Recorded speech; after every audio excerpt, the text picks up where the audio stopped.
All right, so we are going to be doing pre-writing activities for our personal narrative. So remember, a personal narrative is when you are going to be telling a story about something that happened in your life. So we're going to introduce the personal narrative and talk about the rubric that I'm going to use to grade it. We're going to look at an example of a personal narrative, and then we're going to brainstorm some ideas on a graphic organizer. Your question for your personal narrative is, what event or experience changed your thinking about the world? And how did you mature or have a mental transformation because of the event or the experience? If you want to click on the PowerPoint and follow along, you can. I'm going to be handing you a note card. You do not have to write your name on this note card. I do not need it again. This is just to start getting you thinking about that question. What event or experience has changed the way that you view the world? All right, take one, pass it back. Everyone should have a note card. What I want you to do is I want you to write this sentence on your note card, and I want you to figure out which event or experience you want to write about. Think about different things that you have gone through. You're going to have the event or experience changed how I viewed or felt about something in life or the world. Some examples of this could be, switching schools, if you've ever had to change schools. It could be if you have gone through a divorce in your family. That could be something that has changed the way that you view things. It could be starting middle school. It could be the first time you scored a soccer goal or a touchdown and you decided that you really were passionate about that sport. It could be the first time you lost a loved one and you realize that your family members aren't going to be there forever and ever and ever as they get older. I want you to take 1 minute and finish this sentence on your note card. Think about an event or experience that has changed the way that you have felt about something in life or the world.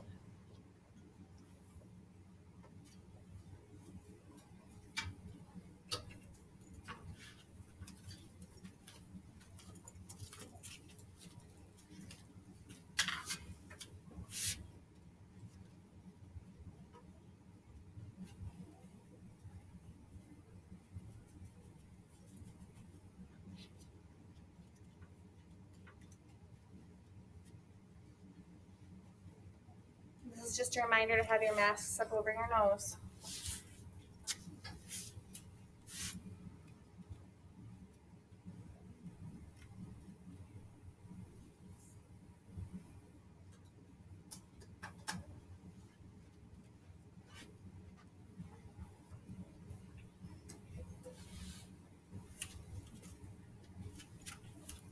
In the past, I've had students write about all kinds of things, from moving to a different country, to getting their driver's license, to getting their first job, to having a new brother or sister being born, to learning how to ride a bike.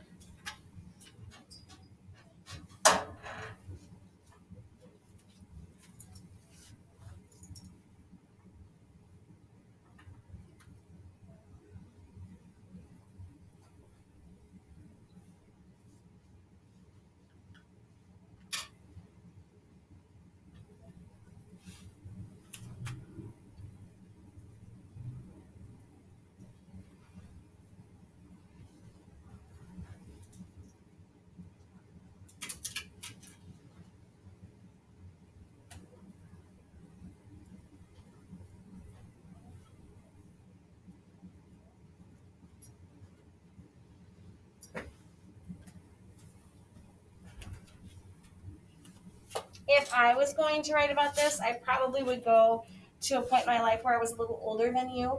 I'd say the really big thing that happened in my life when I was younger was when I was 19. My grandfather was diagnosed with Alzheimer's. If you know what that is, raise your hand. Okay. Basically, it's when older people, their brain synapses, the connections start to disintegrate, and so they start to forget things. Eventually, their body shuts down. It's a really sad, horrible disease. So when I was 19, my parents sat me and my sister down, who was 18 at the time, and they said, look, we have to move from Illinois back to South Dakota to take over your grandma and your grandpa's farm. And you have to figure out if you want to stay here in Illinois and go to college, or if you want to move back to South Dakota. And my sister and I were at a point where all of our friends were there. We both had jobs there, and so we had to make the really hard decision to stay in Illinois while my parents moved back to South Dakota. And we had to figure out how to pay our rent, and we had to figure out how to pay our bills, and we had to figure out the grocery shopping and the laundry, all those things that you take for granted when you have parents that you live with. So for me, that was an event that really changed how I viewed things. It doesn't have to be that serious, though. It could be something smaller, too. All right, does anyone need another second to write down their event on their note card?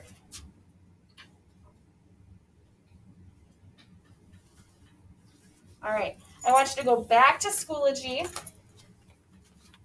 and we are going to be looking at an example of a personal narrative. This one's kind of a lighthearted narrative, something that probably could happen at a school like Whittier. It's called Jalapenos Anyone. Go ahead and open that up.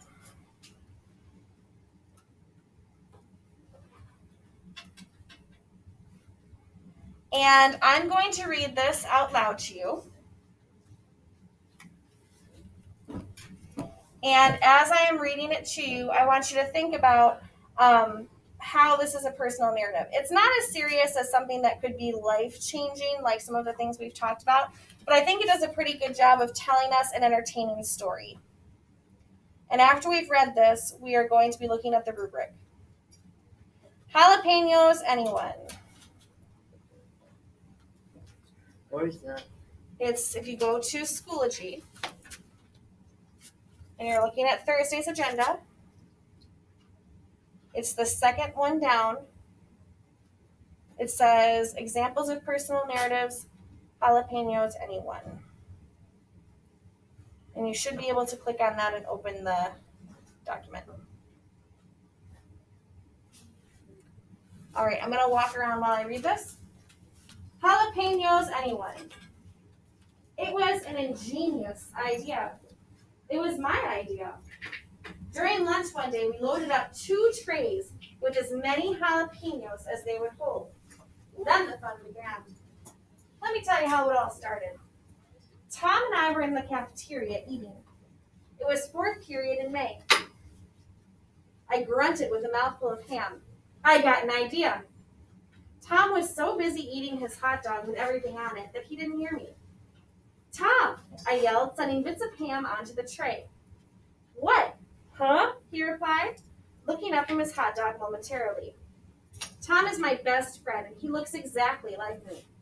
If we told you we were twins with different last names, you would probably believe us. We have brown hair and blue eyes. We also wear rimless glasses. We think alike, too.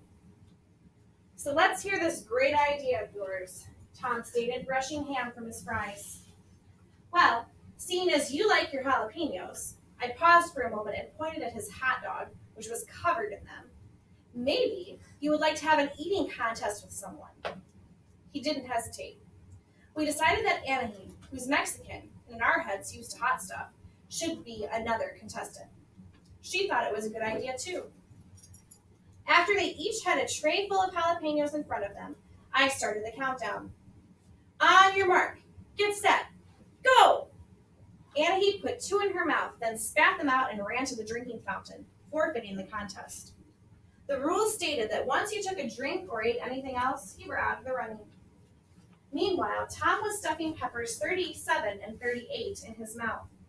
He just kept eating as though he didn't know that his rival had given up. We turned our attention to him and started counting off the jalapenos as he shoveled them in. Come on, Tom, you can do it, I encouraged, pounding the table. 50, 51, 52, 53, 54, come on, 55, 56, 57. Yo! Tom shouted. He threw up his hands in triumph, even though he looked like he would actually throw up. The crowd went wild. All right, Tom, I yelled. People around us started clapping as he frantically ran to the drinking fountain. When he got back, I handed him his prize. a bag of candy as promised. I am never eating another jalapeno pepper in my life, Tom proclaimed, after stuffing his face with chocolate bars. I couldn't do anything but laugh. It's a little harder to get Tom to partake in my other schemes, since I sent him to the drinking fountain for hours. I still have hope that he can pack down 58 peppers if he just tries to work at it, though. I am sure you can imagine how much luck I'm having convincing him to try. What about you? Bon appetit. All right, this one's a little bit more fun and a little bit more lighthearted. The last thing I'm going to show you real quick is the rubric. You have access to this on Schoology. So for your personal narrative, I'm going to be grading you on 3 specific things. When you wrote your medicine bag retelling, I was really just trying to get an idea of where you are as a writer. If you remember, I had pretty simple things I was grading you on, like if you're using Grandpa's point of view, if you had details about how he felt and what he thought. So this one's a little bit more specific. I'm going to be grading you on organization. Basically, this is whether or not your essay follows the expectations of what a personal narrative should look like and whether or not your events make sense. Have you guys seen a 1 to 4 rubric before in your other classes this year? Yeah. This is really the direction we're moving. This is something that you should be able to look at and use your essay and figure out if your essay is a 1, 2, 3, or 4. So for organization, a 1 would be if you have no introduction, if your events don't progress logically, so if your events are not told in an order that you can understand, and if there's no conclusion. A 2 would be if your intro is there, but it's not very exciting or engaging. Events are somewhat organized, you can kind of follow it, and there might be some transition words. What would be an example of a transition word? James? First, then, next, after that, so on. So you are going to have some transition words in your essay. At 3, this is where we're acceptable. This shows me that you understand how to organize an essay. If your intro is engaging and your events are in order with transition words and you have a relevant conclusion. A 4 going above and beyond would be if your intro is engaging, your events are linked with those transitions, and your conclusion is reflective. Notice these words are different. Relevant and reflective are 2 different things. Reflective shows me that you're really thinking about how this experience changed you. You're reflecting on the impact that it had on your life, and you're sharing that with me in writing. The next section we're going to be looking at is description and dialogue.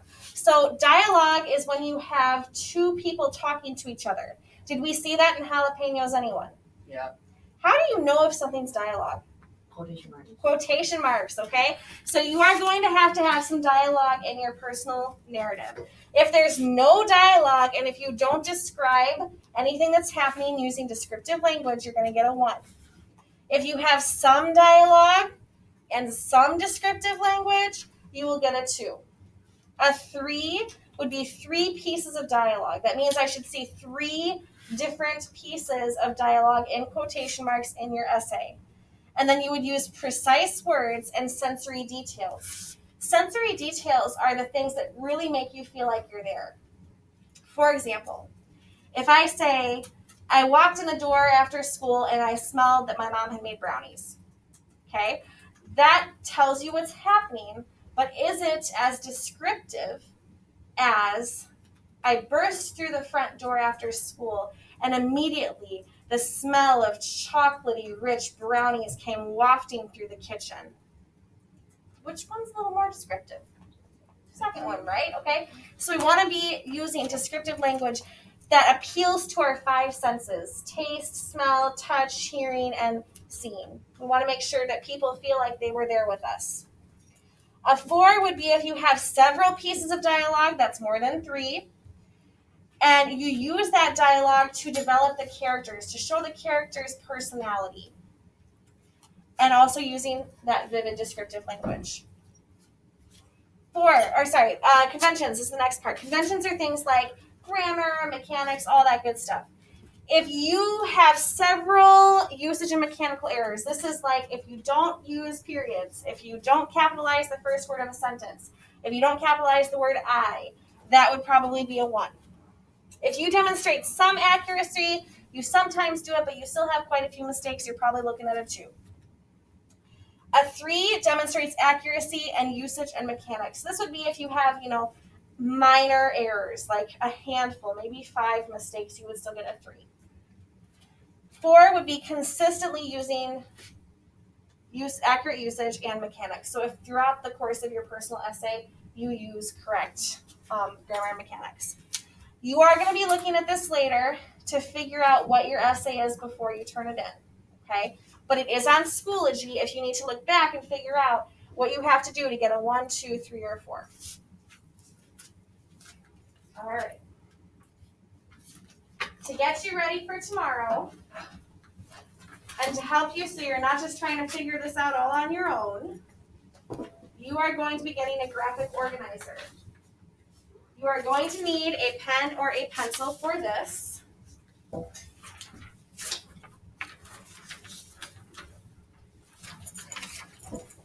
The nice thing about this organizer is that it addresses the things that we've talked about, and it also gives you several sentence starters that you can use when you're writing your personal narrative. So it looks like this. Go ahead and write your name on it. We want to be on the side that says Section 1 Introduction. That looks like what you have on the board. Do you have to have an introduction in your personal essay? Yeah. Yes, that's one of the things on the rubric. You have to introduce what you're going to write about in an interesting way that makes your reader want to keep reading. So once you've decided on a life experience or event, you are going to start by focusing on the basics. You might want to include details about one or more of the W's, who, what, when, or where. I do have a sentence starter here for you. You do not have to use it if you want to use something different. You could start your essay with, one day when I was 10, I experienced something unforgettable, unique, life-changing, or unusual. And then you would briefly explain what happened. After we have our intro, we go on to section 2 where we start telling our story. Again, you have a sentence starter. I will never forget the way, and then you would describe a detail that you remember from this event. At first, I felt frustrated, sad, thoughtful, confused. Again, you don't have to use these, but they are here for you. In section 2, you're going to be adding details that include those sensory details that make us feel like we're there. You might want to use quotations if you have another person at this point in your narrative. You might want to describe the setting or even describe the people in your story. You're going to continue telling your story in section 3. Again, you have 2 sentence starters. I also remember the way, and I decided to. As you are telling your story, make sure that you are describing what you did, the actions that you took. This is not just a descriptive essay. You are telling me a story and how you reacted to it and how this experience has changed you. What's hard about this personal narrative is I can help you on some things, but you really have to have the ideas in your own head. I wasn't there to experience it with you. So you're going to have to figure out what you're going to say and what you're going to talk about. Yes? Can we write something on this? Yes, this is, you can write all over this. Can we also write it on a piece of paper and type it on the computer? So let me get to that, okay? Okay. So we have section 3 where we're still telling our story. Section 4 on the back page is when we get to the most exciting part of the story, the turning point or the climax of the story. This is the part where you're going to describe what happened that changed your life or changed your attitude or the way that you see things. Maybe you made a bold decision. Maybe this is the point where you became inspired or you learned a life lesson. But this is the section where you are answering that question. What event has changed your life? What event has caused you to see things differently? This could involve receiving an award, could be achieving a goal, taking a risk, whatever you're choosing to write about. This is where you're going to explain what happened that changed your life. And the last section, the conclusion, is where you reflect on that impact. Have you seen this word reflect before today? If you reflect, that shows me that your conclusion is probably going to be looking at about a 4. all right? Reflecting is where you explain how it changed you, okay, right? How it is affecting your life today, and who you have become. So your conclusion is going to, again, talk about how this experience has influenced you. You've got a couple sentence starters. Ultimately, this experience taught me, or this experience continues to impact my life because. So again, you're reflecting on how this has changed you as a person. What you're going to do is today, you are going to be filling out your graphic organizer. This is not a rough draft, okay? This is just a pre-writing activity to get your thoughts on paper. After you have this filled out, when you come back tomorrow, you are going to be typing your rough draft into a Google Doc, all right? And that Google Doc is not going to get turned into me until October 16th, which is next Friday, okay? We are going to work on this in class. We're going to work on a couple things every day to help us make our essay better between now and next Friday. So your job for today is to figure out what you're going to write about and to start getting the main events down and get your ideas down on this piece of paper. On a scale of 1 to 5, 5 is that you know exactly what you need to do. 1 is that you're like totally lost. I want you to just kind of show me on your hand so I can get an idea of where you guys are at. No shame. Wait, what? All right. On a scale of 1 to 5, tell me where you're at. 5 is that you know exactly what you need to do. 1 is that you have no idea. Okay. Oh. I'm seeing quite a few 3s and quite a few 4s. For today, you're figuring out what you're going to write about, and you're going to start putting down the events of your story on this document. Okay? That's the plan. If you don't finish now, when should you finish? Directed studies, okay, or at home, because we want to have this done by the time you come back tomorrow. All right, you can have the rest of class to work on this. We have about 10 minutes or so. And if you need anything, come over and talk to me.